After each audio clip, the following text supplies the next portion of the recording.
Onegaishimasu. Welcome back to the Goju Karate Center. So tonight, Sensei Zoe has asked me to try and redo our live stream from Friday so that we can try and encapsulate it or try and capture as much of the similar idea and essence of what we were doing during the live stream. So what might end up happening is I might end up leaving some bits out because I don't plan any of these things. It just kind of comes and it rolls out and then we go. So we might have a couple of new ideas and we might leave a couple of ideas out. Needless to say, there is always the live stream to go back and look at. We know the sound was terrible. The connectivity inside was horrendous. So the reason behind this is to try and redo this video so that you've got something good that you can go back to, and ultimately we might even just delete that live stream so that, the shame will be gone. Okay, so Geki Sai Kata, so Geki Sai Dai Ichi and Geki Sai Dai Ni Kata, and working from basic Bunkai right through to slightly more advanced Bunkai, taking on ideas from different federations, different organizations, etc., etc., etc. As always, this is meant to be an inspiration, but when you go back to your dojo, please do what your sensei says, okay? The idea of opening your mind, filling your cup, this is important. And seeking inspiration from all the other different Goju schools, herein is the beauty of our karate. But when you do find something that works, please try and work it as much as possible. Hi, Brian, let's get going. What we do is we have 6 bunkai for Geki Sai Dai Ichi, and they're kind of very basic. So we're going to go through them from different angles or sides. So let's go left leg back. Brian is punching Jordan. I'm moving to the outside. I'm blocking. Bring this hand back, stepping in and smacking him in the head. We move back. Guard, let's go to right side, please. Punching Jordan. Swivel to the outside, striking the groin. Moving back, let's go right side back, chest punch, please. Block, moving 45 degrees. Sometimes a little bit backwards might be better. Create a bit of space. Kick, elbow, uraken. And moving back. Let's go left side, gedan zuki. Moving to the outside, block. Gyakuzuki to floating ropes. Block. Simply just striking to the throat or to the neck. And let's go right side, chudan, to the inside, double punch. So that's our 6 basic bunkai we do in our dojo for Geki Sai Dai Ichi. For Geki Sai Dai Ni, our basic bunkai would be right side, please. Punch Jordan, Ichi, back block, knee, punch, san. And ready. So it's a combination of number 1 and number 2. And your partner has another facet, so they're allowed to block that technique. All right, let's go right hand, chudan. 1, 2, 3. He punches, block, make a bit of space, gyakuzuki. All right, then for the hikyukes, punch chudan, block to the inside, move to the outside, and strike. And then punch chudan, right side, block to the inside, clear, strike, strike, and back. So that would traditionally be what we would advocate for grading for our students to have as their base layer. And it is important to understand that in grading, you are being asked to explain, do you possibly understand what the kata means? And therefore you are showing the bunkai of the school, or of the dojo, or of the federation. And you would learn, practice, and polish these techniques. Okay, so some other ideas that have come up over the course of time. Let's go, Brian. Okay, right side back. Brian punches Jordan. 1, 2. Blocking to the inside, grasping, seizing, and attacking the throat with a vertical fist or seiken. No problem. Okay, he punches again. 1, 2. We like to grab the gi, stepping through, or sotogari, punching to the ribs, or striking gedan tetsui. Let's change angles, please, Brian, so they can see the angle from this side. So right side again here, please. 1, 2, come in, grab, go past, reaping leg, punch, or strike. Okay. Brian punches 1, block, punch 2, 3. Basic idea. Brian punches 1, punch 2, 3. Same idea, triple block. I did a variation of this. This is very much Higoana Sensei from my childhood. Let's move on to the gedan berai. Punch. 1. Attacking and trying to break the arm. It's one idea. And then maigiri, left side, please. So as the kick comes, block and hold good position. Very powerful block, very much a shocking treatment. The downside to this bunkai is that it finishes on a blocking technique, and a lot of people look at it and go, okay, and? So a couple of years ago, one of my sensei suggested a natural follow-up, so let's go Zuki Gedan, 1, 2. Okay, so block and just pivot to punch. And this is kind of how that rolls. Let's go right side. 1, Gedan, yep. 1, 2, 3. So we're now ready for just sit back, roll, carry on. Okay, so it's very much a reverse block. So instead of gedan, so instead of this way and in, hit, over and press, ring the bell, lift him up and roll. So we've already got like one really nice osotogari takedown, over and around, folding, throwing, which is pretty cool. Okay, so punch 1. If you move to the outside now, not so effective. So better. 1, 2, uraken.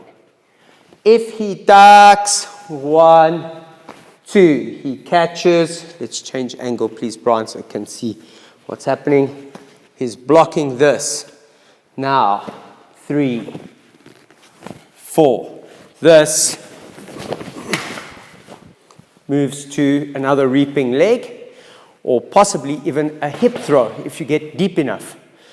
Okay, so like hip throw, I love reaping leg. It's like one of my favorites. Okay, so let's go that one again, please, Brian. So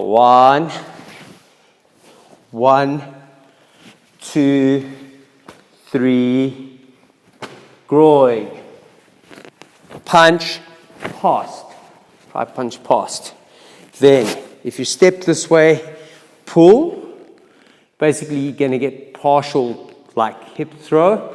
And if you reap through with your leg, at the same time, then you're able to reposition your opponent here. Now, something I didn't do is that in this position, a lot of time we just hit. We're conditioned to hitting, but something that was a little bit more classical, keeping that thumb on top, going over, and putting the person in arm bar. Now, I like 1, 2. All right, I'm a savage. I kick people on the floor. Find it's much more effective. If you put your foot here, sometimes maybe the person bites you in the calf. So, oh, sorry, Brian. Okay, standing on his head, as well as looking for that arm bar. Okay, I'm not a grappler. I know there are lots of flaws in my arm bar. I know I should have folded my arms, got in really tight, pulled it in, pulled him right up onto my crotch, so that as I was sitting back, I was already starting to pop that elbow. Obviously, it's basic video. And the grapplers out there, you guys rock when you guys do it. Okay, no offense. You guys are the bomb at that. I'm not. I've just got a little bit of your ability. Like maybe 1/10%. So acknowledgement to you guys. Cool. Hope everybody likes my videos. Leave a comment, okay?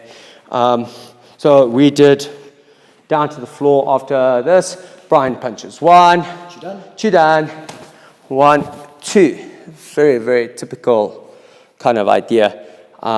Sometimes when you see people pull their arm and then go to the strike, it's because they're thinking about this. I'm guilty. All right. Straight arm and hyperextension and pulling. I'm just making sure the mic is not squashed. Brian, we're going to turn at an angle. So we're getting into this position. We're trying to pull and break.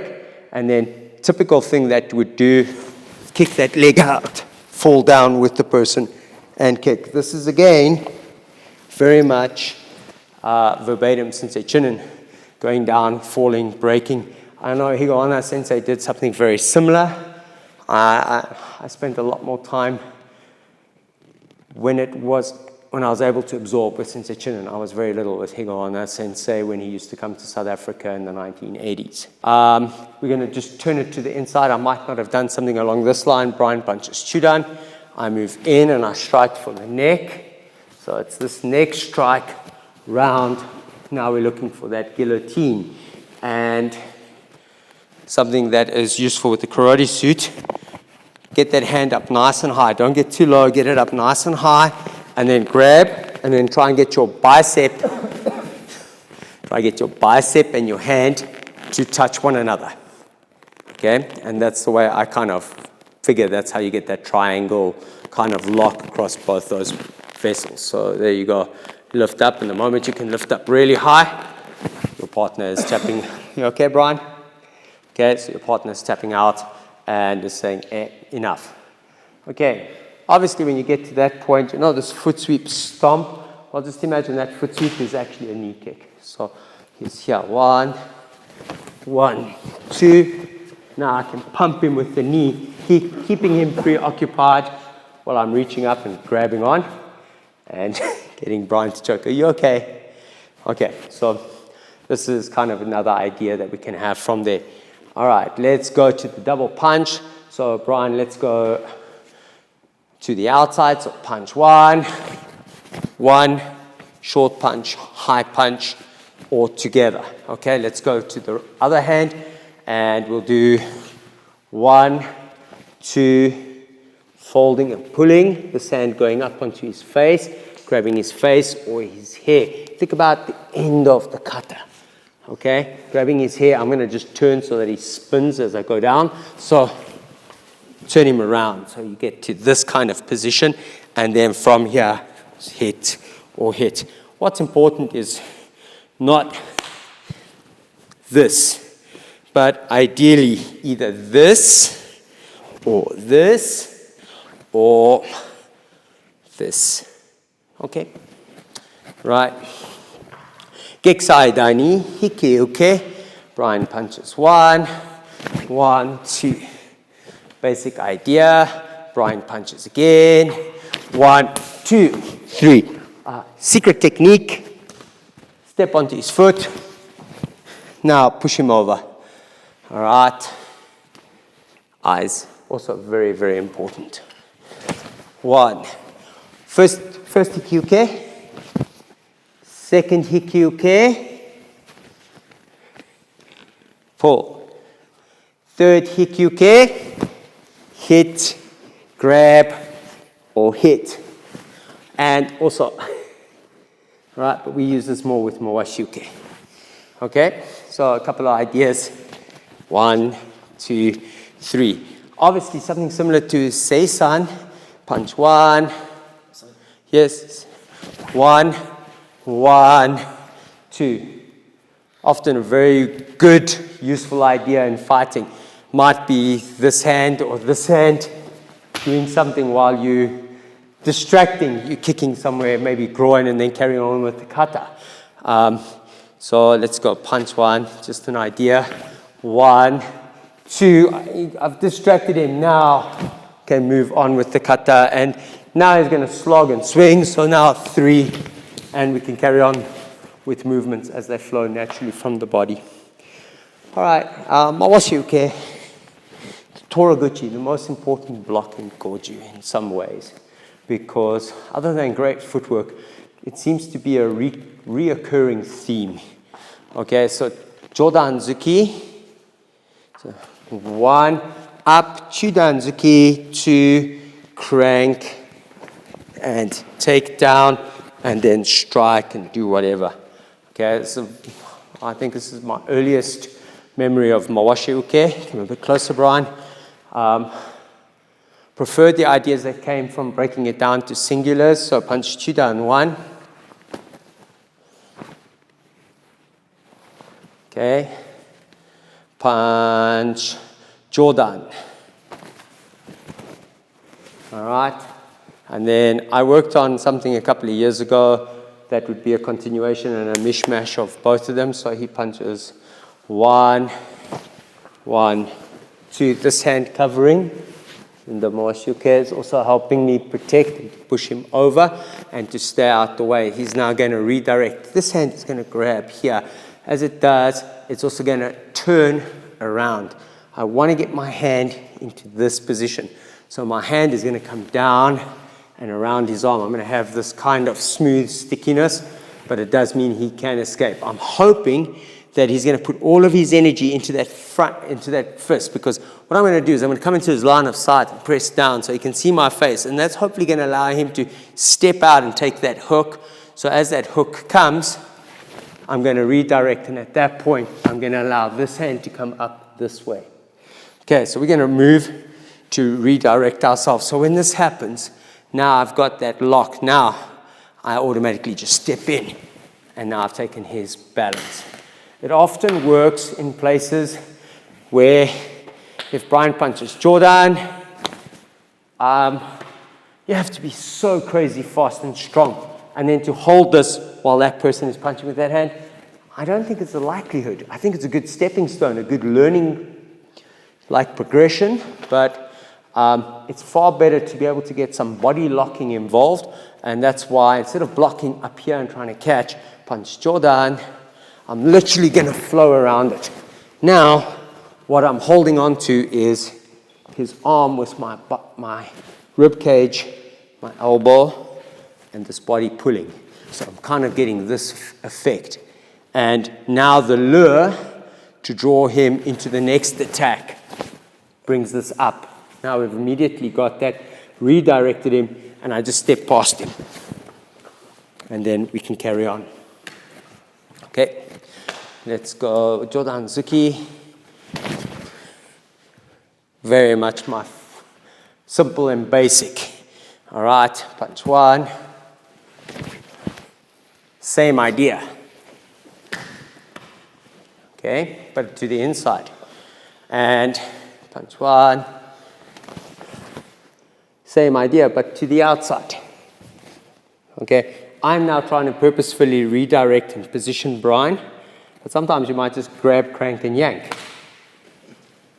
Okay, so that kind of tends to help with this kind of turning motion. It's the reason we do so much Kongo Ken. It's a turning exercise. Go and look at Bubishi, please, and look at those positions where the attack will be Jordan, 1, 2, and sometimes the hand is underneath and the person's head is close and they're busy cranking. Sometimes they're on the inside and they are cranking. A very, very common theme found in Bubishi. Thank you, Hanchi McCarthy, for making it all available to us people who do not speak Japanese. Okay, so it is like taking these ideas and just putting them into your kata. Every time I look at those 48 diagrams, I go, oh, Geki Sai Dai Ichi, Cipher, Seiyunshin, Seppai, whatever. And I'm just picking the movement and going, oh. And sometimes it's the attack and sometimes it is actually the defense. And that's the joy of those like pictograms, those nice, beautiful little drawings. There's like this 48 counter and defense drawings. Okay, so typically ending of katas. If we're standing, Brian, take a punch. 1, Jordan. So 1, 2, pull, knee. It's this kind of idea. Okay. I think for IGKF people, this hand, maybe the person is trying to grab on with 2 hands, and you're trying the idea, like say Unshin, just to open their attack. So if he's grabbing on one attack, then hands come together, 2, or attack. So IOGKF very, very much. And if you're the other way around, pulling the face off. But attack and attack and attack. So if you look at somebody's kata from a different federation and it looks different to your kata, a question we all need to ask ourselves is why, and what bunkai are they doing, and whether or not will it work for me, and can I steal it? Literally, can I steal it? Can I make it my own? I've often said this, the beauty of Goju in this modern day and age is its diversity. And it's so fascinating to see so many different instructors teaching Goju this way, slightly different, because this is the nuance, this is the idea we're after. This person is teaching this way because this. I know many people who this is wrong and this is right. I honestly, I think the phrasing, the wording should be, this is wrong for our school. This is the way we do it in our school. That is right for that school. I think that is how we should be phrasing it. And more importantly, if you can find something that works from somebody else's school that fits in nicely with your build, your flexibility, your mentality, then you should be allowed to incorporate it. After all, to find karate in everything we do and to incorporate karate from everywhere, that's the beauty of karate. Like kind of twisting Gishin Funakushi's words a little bit, but I think that's the beauty, and I think we need to keep our honor and our respect for our federation and our school. We always do what our sensei says, but we also need to be open-minded enough to be able to learn from different people. We're just over 8,000 subscribers. We're very, very stoked about that, and I'm super grateful because some of my best contributors and my best commentators that I have got are not from my school. They really aren't. Some of my best commentators and contributors have come from other schools and are sharing their piece of pie with us. And I'm extremely grateful because that is the true spirit of Karate Do. And that is the true spirit of how we should be moving forward. And I think that is far more important. So to everybody out there who leaves a comment and who shares their vast knowledge, we've got some commentators who have got immense knowledge, who are sharing it. Thank you very much. Some of you send us private email, some of you leave a comment on the channel, and I'm extremely grateful because you're putting that knowledge out there, and that's super cool. I hope you enjoyed some variations of Bunkai. This is a remake of a live stream. Hopefully I covered everything. There were some techniques that I wanted to do, and somewhere along the line they went in this year, out that year, went through the processor and never got turned into a video. Hopefully somewhere in the future I'll make a video about the things I've forgotten about. Cool. Have an awesome week and thank you very much. Arigato gozaimasu. Sayonara.